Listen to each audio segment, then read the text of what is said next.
నయన తేజమేనకారమై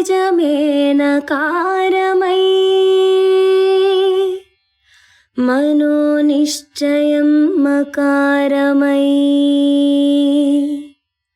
శ్వాసచలనమే శికారమై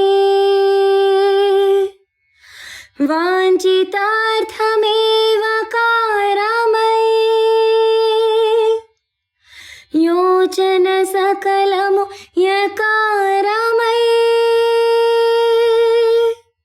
నాదం నకారం మంత్రం మకారం స్తోత్రం శికారం వేదం వకారం యజ్ఞం యకారం ఓం నమః శివాయ ఓం నమః శివాయ ఓం నమః శివాయ. శ్రీశ్రవణం ఛానల్కి చిన్నారులందరికీ శ్రోతలందరికీ కూడాను మరొకసారి స్వాగతం. ఈరోజు మనం 55, 56, 57 శ్లోకాల్ని చెప్పుకోబోతున్నాం. ముందుగా 55వ శ్లోకం విందాం మనం. అధ్యాయామిత తేజసే శ్రుతిపదైర్వేదాయ సాధ్యాయతే విద్యానందమయాత్మనే త్రిజగత సంరక్షణోద్యోగినే ధ్యేయాయాఖిలయోగిభిః సురగణైర్గేయాయ మాయావినే సమ్యక్ తాండవ సంభ్రమాయ జటినే సేయం నతిశం భవే. అనురాధ ఎంత చక్కగా పాడి వినిపించారో మనకి ఈ శ్లోకాన్ని. ఇప్పుడు మనం దీని ప్రతిపదార్థాన్ని తెలుసుకుందాం. ఆద్యాయ అంటే ప్రపంచానికి ఆదియగు అని అర్థం అనమాట, మొదటివాడు అని. అమిత తేజసే మితము లేని తేజస్సు కలవాడు. శృతిపదై వేదవాక్యాల చేత. వేద్యాయ అంటే తెలియదగిన వాడును.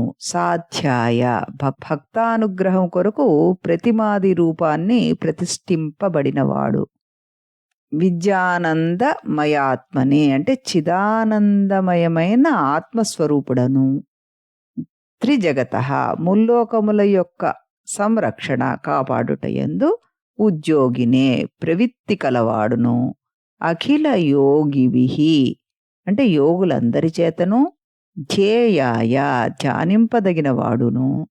సురగణై దేవగణముల చేత. గేయాయ గానము చేయదగ్గవాడను. మాయావినే చిచ్చక్తితో కూడినటువంటి వాడు. సమ్యక్ తాండవ సంభ్రమాయ అంటే చక్కని తాండవ నృత్యాన్ని చేయగలిగిన వాడా అని. జటినే జడలు దాల్చిన వాడును. సంభవే శుభకరుడైన వాడు. తే నీ కొరకు. సా ఆ ఇయం ఈ నతిహి నమస్కారము అంటున్నారు.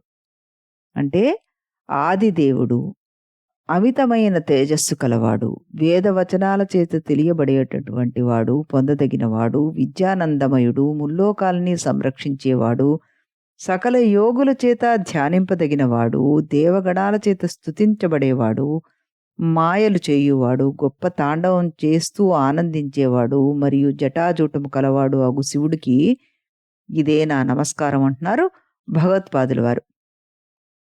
మరి దీని వివరణ ఏంటి? శివుడికి ముందెవ్వరూ లేరు, అంటే తల్లిదండ్రులు కూడా లేరు ఆయనకి. ఒకసారి పార్వతి, నేను నా తల్లిదండ్రుల పేరు చెప్తాను, మరి మీ తల్లిదండ్రుల పేర్లు చెప్పగలరా అని అడిగిందిట. అందుకు శివుడు ఏ పేర్లు చెప్పాలో తెలియక ఏం చెయ్యాలో తోచక చివరికి తెగించి, నేను నా అత్తామామ పేర్లు చెప్తాను, నువ్వు మీ అత్తామామ పేర్లు చెప్పగలవా అని కార్బన్ కాపీ తెలివితేటలతో అడగవలసి వచ్చిందిట. దీన్ని బట్టి శివుడికి తల్లిదండ్రులు లేరని, శివుడే మొదటివాడని, ఆదిదేవుడని నిర్ధారించుకోవాల్సి ఉంటుంది అంటూ ఇక్కడ భగవత్పాదులు వారు చెప్తున్నారు అనమాట. తల్లిదండ్రులు ఉంటే వాళ్లే ఆది దంపతులు, ఆదిదేవుళ్ళు వాళ్లే అయ్యుండేవారు కదా. అందుకని శివుడు మొట్టమొదటివాడు కాబట్టి ఆయన ఆదిదేవుడు. అలాగే సకల దేవతలతో సహా సకల సృష్టి కూడాను ప్రళయకాలంలో కాలవశమై శివుడిలోనికే లీనమైపోతుంది. ఈ ప్రళయానికి సాక్షీభూతుడుగా సదాశివుడు ఒక్కడే ఉంటున్నాడు. అందుకని శివుడు చిట్ట చివరి వాడు కూడాను. యజుర్వేదంలోని రుద్ర సూక్తాల్లో, ఈశావాస్యాది ఉపనిషత్తుల్లో కూడాను పూర్తిగా ప్రతిపాదింపబడిన వాడు ఈశుడే. భక్త సులభుడు, భోళాశంకరుడు. ఉద్ధరణితో నీళ్లు నెత్తిమీద పోస్తే చాలు ఉబ్బిపోయే ఉబ్బులింగడు ఆ మహానుభావుడు. యోగమూర్తి అవడం మూలాన యోగులందరూ శివుణ్ణే ధ్యానిస్తారు. 3 కన్నులతోటి త్రికాల జ్ఞానాన్ని కలిగి ఉన్నవంటి ముల్లోకవాసులకు ఎప్పుడు ఏం జరుగుతుందో తెలిసి వారిని కాపాడేటటువంటి వాడు ఈ మహాత్ముడు. ఇంతటి మహిమాన్వితుణ్ణి సురులంతా కీర్తిస్తారు, పూజిస్తారు. తాండవ నృత్యం చేసి ఆనందింపచేసి అటువంటి శివునికి కోరి మరీ నమస్కారం చెయ్యాలి అంటున్నారు ఆదిశంకరుల వారు ఈ శ్లోకంలో. ఇప్పుడు దీనికి సంబంధించిన అనువాద పద్యాన్ని కూడాను మనం వినేద్దాం. మొట్టమొదటివాడు చిట్ట చివరివాడు, అమిత తేజోరూపమైన వాడు, దివ్యశ్రుతులయందు తెలియదగినవాడు, పరమభక్తికి సాధ్యపడెడువాడు, ఆనంద విద్యామయాత్మరూపము వాడు, సర్వయోగి ధ్యానసార ఫలము, 3 లోకముల పూర్ణ రక్షణమున ఉన్నత దీక్ష కైకొన్నవాడు, సురలు కీర్తింపదగువాడు, శుభకరుండు, జడలు దాల్చినవాడు, చిచ్చక్తియుతుడు, చూడ చక్కని తాండవమాడు శివుని కోరి చేతును శత నమస్కారములను.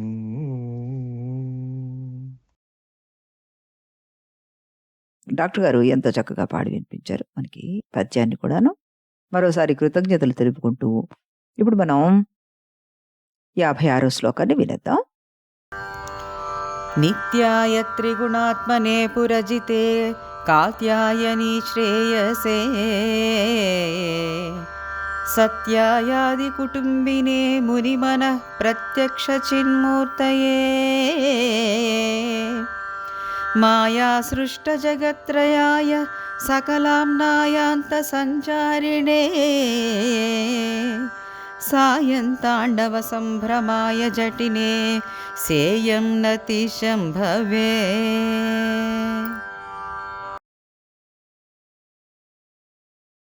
అనురాధ చాలా చక్కగా పాడి వినిపించారు మనకి ఈ శ్లోకాన్ని. ఆవిడికి మరొకసారి కృతజ్ఞతలు తెలుపుతూ మనం దీని ప్రతిపదార్థాన్ని విందాం. నిత్యాయ, నిత్యుడును అంటే చలనము లేనివాడని. త్రిగుణాత్మనే, సత్వరజస్తమో గుణాలు శరీరముగా కలవాడును అంటే బ్రహ్మ విష్ణు రుద్ర స్వరూపుడు ఆయనే. పురజితే, స్థూల సూక్ష్మ కారణ శరీరాలు లేక త్రిపురాసురులను జయించినటువంటి వాడు అని కూడా చెప్పుకోవచ్చు. 2 రకాలన్నమాట. కాత్యాయిని శ్రేయసే, పార్వతీదేవి యొక్క తపఃఫలమైన వాడును. సత్యాయ, భూత భవిష్యత్ వర్తమాన కాలాల 3 యందు బాధ లేనివాడును. ఆది కుటుంబినే, మొట్టమొదటి సంసారి ఆయనే మనకి. ముని మనః, మునీశ్వరుడు యొక్క మనస్సులకు ప్రత్యక్ష గోచరమై చిన్మూర్తయై చిత్స్వరూపము కలవాడును. మాయా, మాయాశక్తి చేత సృజించబడిన జగత్రేయాయ, ముల్లోకాలు కలవాడు. సకల సమస్తమైన ఆమ్నాయాంత ఉపనిషత్తులయందు సంచారిణే, సంచరించువాడు. సాయంకాలమున తాండవ సంభ్రమాయ, తాండవమాడి ఆశ్చర్యపరిచేవాడు అని, లేదా తొందరగలవాడు అని తీసుకోవచ్చు. జటినే అంటే జడలు దాల్చిన వాడని. శంభవే, సుఖోత్పత్తి కారణమైన వాడగు పరమేశ్వరుని కొరకు. సా ఆ ఇయం ఈ నతిహి, నమస్కారము చేస్తున్నాను, నమస్కారం చేస్తున్నాను, నమస్కారము అగుగాక అని తీసుకోవచ్చు ఇక్కడ మనం.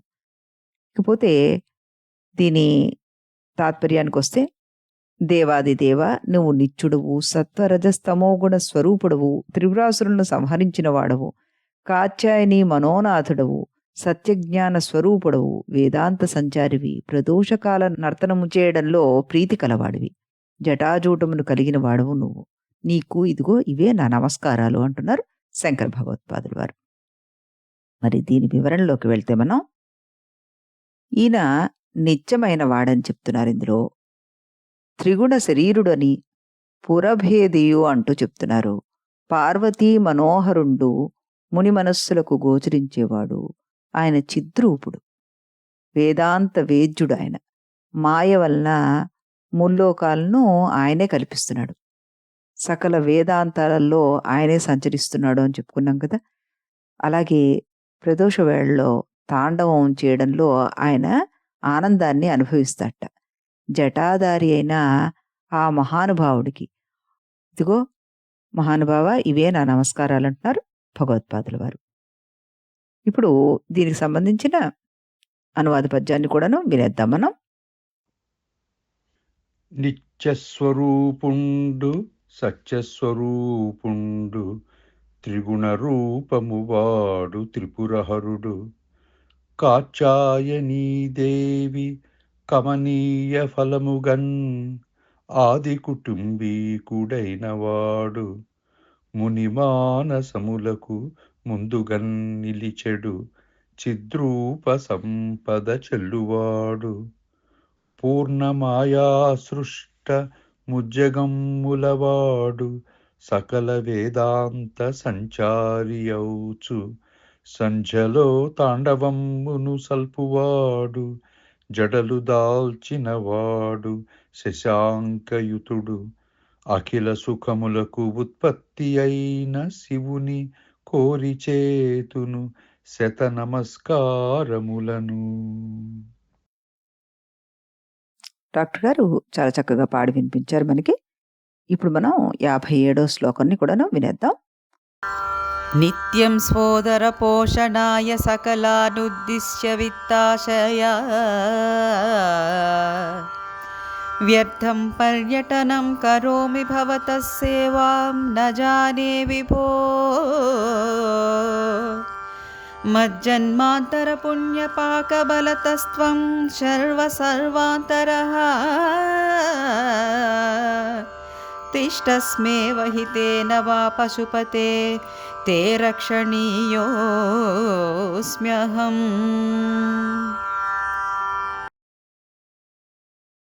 అనురాధ ఎంత చక్కగా పాడి మనకి వినిపించారు ఈ శ్లోకాన్ని కూడాను. ఇప్పుడు మనం దీని ప్రతిపదార్థం విందాం. నిత్యము అన్నారు అంటే అనుదినమును. సోదర పోషణాయ, తన ఉదర పోషణకై. విత్తాశయ, ధనలోభంతో. సర్వాన్, ధనముల గల వారందరూ. ఉద్దిశ్య, గురించి. వ్యర్థం, నిష్ప్రయోజనంగా. పర్యటనం, సంచారమును. కరోమి, చేయుచున్నాను. హే విభో, సర్వవ్యాపకుడైన ఓ దేవా. భవతః, నీ యొక్క. సేవాం, భజనను. నజానే, ఎరగను నేను. హే పశుపతే, సర్వప్రపంచ పాలకుండవు నువ్వు. హేశ్వర, పరమేశ్వర. మజ్జన్మాంతర పుణ్య, నా పూర్వజన్మార్జిత పుణ్యము యొక్క. పాకబలత, పరిపక్వ వశము వలన. త్వం, నువ్వు.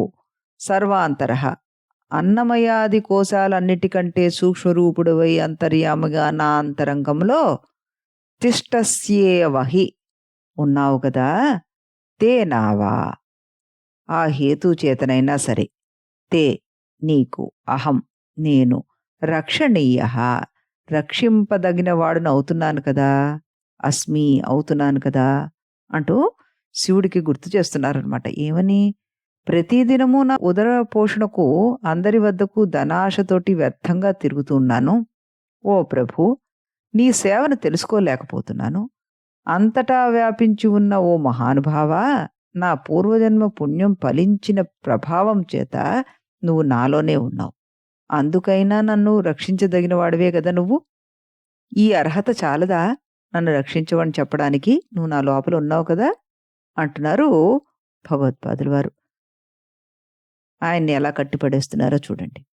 ఇప్పుడు దీని వివరణలోకి వెళ్తే, మామూలుగా సాధారణంగా మనందరం కూడా సంసార తాపత్రయంతో ఎలాగో పొట్ట నింపుకోవాలనే స్వార్థంతో, ఏదో కొంత వెనక వేసుకోవాలనే తలంపుతోటో అందరి చుట్టూ తిరుగుతూ వాళ్ళని మంచి చేసుకోవడానికి, వాళ్ళని పొగుడుతూ అనవసరంగా కాలాన్ని వృధా చేసుకుంటూ ఉంటాం. కానీ ఎప్పుడు ఎవరికి ఏది అవసరం వచ్చినా దాన్ని ఇచ్చేవాడు, తన కష్టానికి ప్రయత్నానికి తగిన ఫలితాన్ని తప్పకుండా ఇచ్చే భగవంతుడు ఉన్నాడనే నమ్మకం అంత తొందరగా రాదు మనకి ఈ లౌకిక వ్యవహారంలో.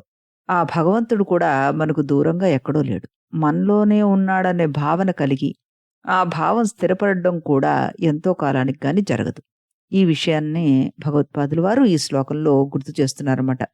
ఏదో పూర్వజన్మ సుకృతం చేత నేను మానవ జన్మ ఎత్తానయ్యా, సర్వాంతర్యామి అయిన నువ్వు నాలో కూడా ఉంటావు కదా అనే సత్యం నాకు ఇన్నాళ్లకైనా తెలుసుకొని నిర్భయంగా ఉన్నాను.